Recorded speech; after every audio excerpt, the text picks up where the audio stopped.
ತನ್ನ ಮಾತಿನ ಆಲ್ಬಂಗೆ ಗ್ರಾಮಿ ಪ್ರಶಸ್ತಿ ಪಡೆಯುವುದರೊಂದಿಗೆ ಧಾರ್ಮಿಕ ನಾಯಕ 14ನೇಯ ದಲಾಯಿ ಲಾಮಾ ಅವರು ಸರೋದ್ ಮಾಂತ್ರಿಕ್ ಅಮ್ಜದ್ ಅಲಿ ಖಾನ್ ಮತ್ತವರ ಮಕ್ಕಳ ಸಾಲಿಗೆ ಸೇರಿದರು. ದಲಾಯಿ ಲಾಮಾ ಅವರ ಆಲ್ಬಂಗೆ ಅತ್ಯುತ್ತಮ ವಿವರಣೆಯ ಆಡಿಯೋ ಬುಕ್ ವಿಭಾಗದಲ್ಲಿ ಗ್ರಾಮಿ ಪ್ರಶಸ್ತಿ ನೀಡಲಾಗಿದೆ. ಯುಎಸ್ಎಯ ಲಾಸ್ ಏಂಜಲ್ಸ್ನಲ್ಲಿ 68ನೇಯ ವಾರ್ಷಿಕ ಗ್ರಾಮಿ ಪ್ರಶಸ್ತಿಗಳನ್ನು ನೀಡಲಾಯಿತು. ಭಾರತದಲ್ಲಿರುವ ತಿಬೆಟ್ಟಿನ ದಲಾಯಿ ಲಾಮಾ ಅವರಿಗೆ ಈಗ 90ರ ಪ್ರಾಯ. ಹಿಂದೆ ಅಮ್ಜದ್ ಅಲಿ ಖಾನ್ ಹಾಗೂ ಅವರ ಮಕ್ಕಳಾದ ಅಮಾನ್ ಅಲಿ ಬಂಗಾಶ್ ಮತ್ತು ಅಯಾನ್ ಅಲಿ ಬಂಗಾಶ್ ಅವರುಗಳು ನುಡಿ ಆಲ್ಬಂಗೆ ಗ್ರಾಮಿ ಪ್ರಶಸ್ತಿ ಗೆದ್ದಿದ್ದರು. ಅವರ ಆಲ್ಬಂ ವಿಶ್ವಶಾಂತಿ, ಆಶಯ ಮತ್ತು ಕರುಣೆ ಹೇಳುವುದಾಗಿತ್ತು. ದಲಾಯಿ ಲಾಮರ್ ಮಾತು ಧ್ಯಾನ ದೇಹದ ಬಗೆಗೆ ಇತ್ತು.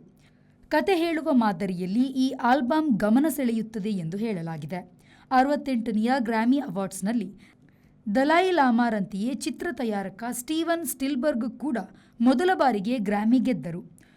ದಲಾಯಿ ಲಾಮಾರ್ ಪರ ಸಂಗೀತಗಾರ ರಫೂಸ್ ವೇನ್ ರೈಟ್ ಪ್ರಶಸ್ತಿಯನ್ನು ಸ್ವೀಕರಿಸಿದರು. ಬ್ಯೂರೋ ರಿಪೋರ್ಟ್, ವಿ4 ನ್ಯೂಸ್, ಲಾಸ್ ಏಂಜಲ್ಸ್.